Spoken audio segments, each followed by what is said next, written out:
Game Over Brasil! Vamos lá, hoje nós estamos falando sobre um artigo que pretende dar uma visão sobre a nova ordem mundial. O título dele é Uma Ordem Mundial em Crise e Sua Transição. Esse artigo, como sempre, vai estar na descrição, então caso queira, ele foi publicado na Cielo, então é de uso livre, não precisa pagar nada por ele, né? Nos momentos de virada da história, nem sempre as placas tectônicas se movem como terremoto. Esse vídeo parte de um texto brilhante, né, para refletir sobre a pergunta central no nosso tempo. Qual o destino da ordem mundial em 2050? Essa é uma das perguntas. A ordem mundial pós 1945, o sistema forjado no pós-guerra, visava evitar algumas catástrofes, mas instituições como o FMI, Banco Central e a ONU ainda foram criados. Eram experimentais de criar regras baseado em um jogo brutal. E por décadas trabalharam, mas toda a ordem se sustenta em legitimidade. E a legitimidade dessas arquiteturas depende de dois pilares: eficácia e representatividade. O primeiro está sob questionamento diante de crises que se acumulam sem respostas à altura. O segundo ocorrido pelo desgaste entre toda a decisão e quem hoje carrega o peso do mundo nos ombros.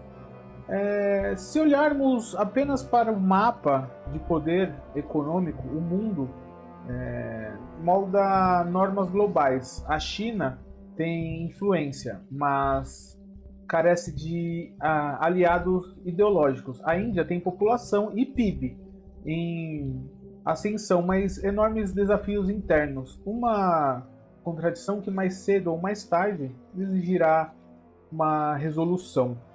As três fases descritas pelo artigo de 1950 a 1975, de 1975 a 2000 e de 2000 a 2024 mostram uma trajetória fascinante de esperança e conclusão, passando por neoliberalismo e unipolaridade americana, né, até chegar à crise atual. A fase atual é talvez a mais confusa, um mundo sem centro claro, onde a única certeza é que se a primeira pós-guerra criou as Nações Unidas e a segunda forjou o Battle Worlds, o que o nosso tempo de crise vai criar? Essa é a ausência de uma direção moral e institucional que torna o mundo presente, né, tão perigoso. A guerra entre Rússia e Ucrânia, Israel e Irã, longe de ser um conflito local, expõe a fragilidade da cadeia de suprimentos globais. A pandemia, por sua vez, revelou que, mesmo diante de um inimigo comum, os países exigem proteger vacinas do que compartilhar soluções. A crise climática, bem, ela já não é mais futuro, ela chegou, ela está presente, mas o mais grave é a falta de imaginação coletiva, onde estão os líderes com visão global. Onde está o projeto comum de humanidade, onde o nascimento, a população que varreu o mundo nos últimos anos substituiu a solidariedade por desconfiança, a cooperação por competição? A verdade é que a propaganda que estamos passando no mundo tem muita influência disso. Não está apenas em crise esta ordem atual mundial. Ela está em negação. O crescimento econômico acelerado da Ásia, especificamente da China, mas também da Índia, Indonésia e outros países, daria suporte à tese de um século asiático. Essa é uma visão que alguns especialistas estão tendo, né? Que seria a deslocada nova ordem mundial para a Ásia. A gente vai falar um pouco mais sobre isso mais para frente. Porém, a história, a cultura, a legitimidade da região, ela não é muito boa. A ideia de um Pax asiático ou uma Pax sinica enfrenta obstáculos reais, né? Rivalidades militares entre Índia e China, tensão regional Mar do Sul da China, Coreia, Taiwan e a ausência de um projeto político comum. Além disso, a democracia asiática são frágeis e os atores são instáveis. É um continente em crescimento, mas ainda desigual e, em muitos casos, vulnerável a choques climáticos, sociais e tecnológicos. A Ásia pode ser o centro da gravidade econômica no século XXI, mas será que ela está preparada para oferecer uma visão moral, política e institucional para o mundo? Crescimento não é liderança, a produção não é hegemonia. A grande questão é quem vai escrever as regras do futuro. Temos um outro cenário que seria uma reprodução da Guerra Fria, né? Agora entre Estados Unidos e China, uma nova bipolaridade com esferas de influência rivalizando, né? Tecnologia, poder militar, econômico.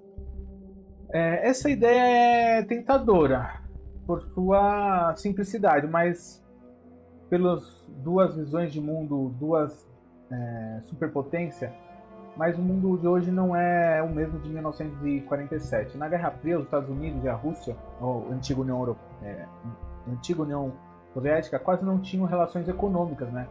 Eram sistemas separados. Já a China e os Estados Unidos estão profundamente entrelaçados, né? A China não é mais detentora de título da dívida americana. Os Estados Unidos são destino de grande parte da exportação da China. Empresas dos dois países têm relações simbióticas. Além disso, a outra diferença, a antiga União Soviética exportava revolução, a China exporta infraestrutura. A União Soviética era isolada, a China está em todos os fóruns internacionais, todos os fóruns internacionais, né? Uma guerra fria, talvez mais uma guerra fria em um mundo interdependente. É como uma briga de irmãos siameses, ambos podem lutar, mas se um for destruído, o outro sangra também. Temos um terceiro cenário sobre a nova ordem mundial, né? Em vez de 2 polos, o mundo seria liderado por 8 ou 10 grandes potências com peso econômico. Política e demografia, né? Além dos Estados Unidos e a China, entrariam a Alemanha, Índia, Brasil, Indonésia, Japão, México, França e entre outros. Esse é o cenário mais provável e o mais complexo. Uma ordem mundial exigiria cooperação entre diferentes modelos políticos, econômicos e civilizatórios. Exigiria também a reforma de instituições globais como a ONU, a FMI e diversas outras instituições internacionais. Porém, para isso acontecer, precisaria de muita vontade política, mas há obstáculos, né? O multiparalismo pode degenerar entre descoordenações crônicas. Pode haver disputas por hegemonia em regiões sem equilíbrio, tipo a África, o Oriente Médio. A competição pode separar a cooperação, liderando blocos de influência fragmentados. Por outro lado, uma ordem mundial poderia ser mais democrática e representativa, construindo com base em regras claras, inclusão de países do Oriente Médio e de outras regiões que são hoje pouco representadas, né? Um mundo com várias potências é mais justo, mas também é mais assustador, né? A multipolaridade é um campo minado. Ela exige diálogo constante, acordos frágeis e, considerando que ninguém vai dormir sozinho, o mundo multipolar só funcionará se todos assentarem que liderarem agora significa dividir o poder. Dividir o poder nesse mundo que nós temos hoje é o grande motivo das guerras e das divisões, né, entre as pessoas. A possibilidade mais provável, segundo o artigo, é a continuidade da ordem atual, marcada por crises e incertezas. Mas os Estados Unidos, mantendo uma liderança informal, mesmo que enfraquecida, a análise expandida, né, a Pax Americana, embora erudita, ainda se sustenta. O dólar segue como moeda internacional, apesar de ter já grandes pressões de outros países para que isso mude, mas o dólar hoje ainda é a moeda do mundo, né? Os Estados Unidos mantêm uma maior rede de bases militares no planeta, isso não tem como negar, e toda vez que a China ou a Rússia faz um movimento para expandir suas bases militares pelo mundo, os Estados Unidos acaba de um jeito ou de outro tentando minimizar isso, né? Washington ainda dita o tom e a decisão geopolítica do mundo, né? Hollywood, Vale do Silício e Harvard ainda moldam o imaginário global, mas tudo isso é sob ataque, né? Hoje tudo está sob ataque, né? E, internamente, né, nos Estados Unidos enfrentam polarizações, racismo estrutural e diferentes pontos de vista políticos. No momento, um protesto, uma manifestação em Los Angeles que era para durar 2 dias, já se prolonga por quase 10 dias de protestos de imigrantes contra as deportações. Então, os Estados Unidos também enfrentam problemas internos gravíssimos. Externamente, né, perdem influência para a China, para os BRICS e para o sul global. É um período sem vontade de liderar em um mundo que ainda depende dele. Os Estados Unidos hoje ele está mesmo tentando resolver os problemas internos, tentando liderar o mundo e está fazendo as duas coisas muito mal. O mundo parece preso em um limbo, né? Num buraco negro, num vórtice. O velho poder americano não se foi.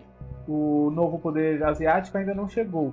E nesse meio tempo o planeta inteiro sofre. O grande perigo dessa situação é que o mundo se acomode nesse limbo, nessa mediocridade de não termos nenhum plano para o futuro e deixarmos tudo como está. A China, eu vendo assim de fora, ela claramente não tem a visão de ser o mandante mundial, né? Porém, os Estados Unidos se sente ameaçado diariamente pelo governo chinês, que está fazendo um trabalho de expansão e de exportação de infraestrutura para o mundo todo, né? Todos os 4 cenários que eu apontei aqui, eles têm algo em comum. Nenhum deles é possível afirmar o que será que vai acontecer. O futuro será desenhado apenas pelo PIB, então os mais ricos vão ter essa nova ordem mundial e vão levar o planeta para um novo caminho.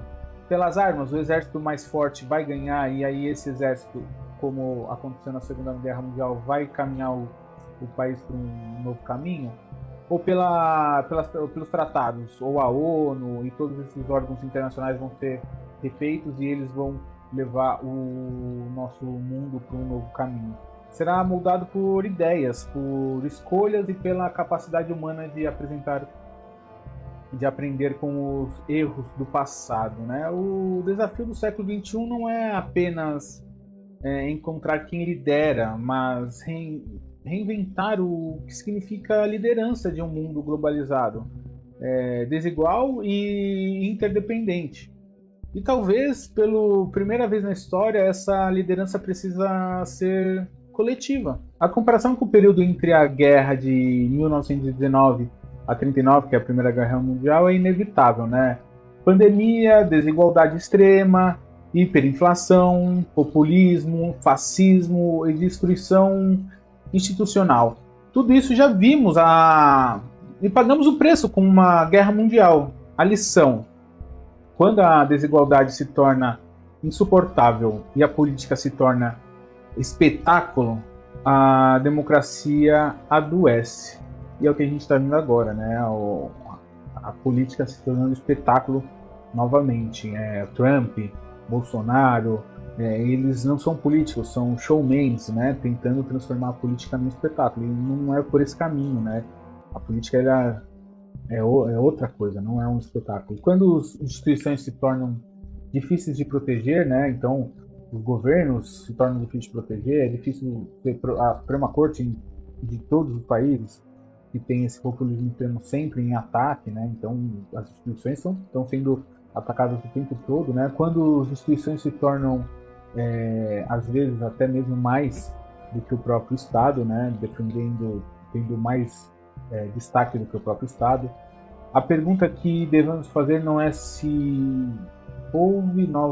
haverá, né, nova guerra, mas se estamos fazendo o suficiente para evitá-las. E principalmente, será que ainda há tempo para uma nova liderança global baseada na solidariedade e não da dominação? Essa pergunta que o artigo deixa, uma das reflexões, ainda dá tempo. Se você, como pessoa que está acompanhando o que está acontecendo, guerras sendo travadas regionais que indiretamente acabam sendo guerras por poder ou da China, ou dos Estados Unidos, ou mesmo da Rússia por trás. Você acha que ainda dá tempo de uma nova ordem mundial mais humana, menos dominadora? Estamos exatamente no meio de um período onde o velho ainda ele não morreu. A ideia de nova ordem mundial da Segunda Guerra Mundial ainda ela não morreu. Mas também o novo, ele ainda não nasceu. A ordem mundial, criada após a Segunda Guerra Mundial, né, está esgotada. A diplomacia, ela não vem funcionando muito bem. Exigirá vontade política, pressão popular e uma redefinição do que estamos por processar. Não há inevitabilidade no colapso. O futuro ainda pode ser moldado, se quiser, né? Se houver disposição dos líderes. A população do mundo como um todo hoje ela não está disposta a pressionar. Ela elegeu os seus representantes showmans e esses showmans não têm uma ideia do que é uma política do bem-estar. Eles querem, alguns querem retrocessos de direitos. Então, isso está muito além do que nós temos como população para pressionar, né? Como conclusão, a nova ordem mundial ela pode ser feita de vários países com um poder dividido, e a pergunta que fica nessa visão, os países irão competir entre eles para ver quem determina quem é o líder dos líderes, ou eles vão conseguir fazer uma administração conjunta com órgãos internacionais reformulados? Esse está bem longe de acontecer, porém seria uma visão muito boa para o país. Opção 2 é uma guerra fria entre Estados Unidos e China, que isso realmente não acredito que acontecerá, porque os países são dependentes economicamente. Tanto a China exportando para os Estados Unidos, quanto os Estados Unidos precisando dos produtos da China. Tem a nova guerra tarifária que o presidente Trump, por algum motivo, decidiu travar contra a China, e já vimos que ele voltou atrás, e é o jeito de negociar do presidente dos Estados Unidos, colocar a régua lá em cima e ver quem cede primeiro. Porém que essa tática de negociação os outros países já se tocaram. Então a China foi lá e trucou e aumentou mais os impostos, e foram aumentando até chegar uma hora que falou, tá bom, vamos sentar aqui para conversar, e não tenha como, os Estados Unidos de um jeito ou de outro vai ter que permitir a entrada dos produtos chineses. Uma terceira opção seria os Estados Unidos continuar do mesmo jeito que está hoje, os Estados Unidos fingindo que manda, o resto do mundo fingindo que obedece e segue o jogo e vamos ver o que acontece. Essas novas visões do como o mundo vai seguir daqui para frente, está bem clara que o atual modelo não funciona mais. As instituições internacionais elas não funcionam mais como deveriam, como foram criadas após a Segunda Guerra Mundial.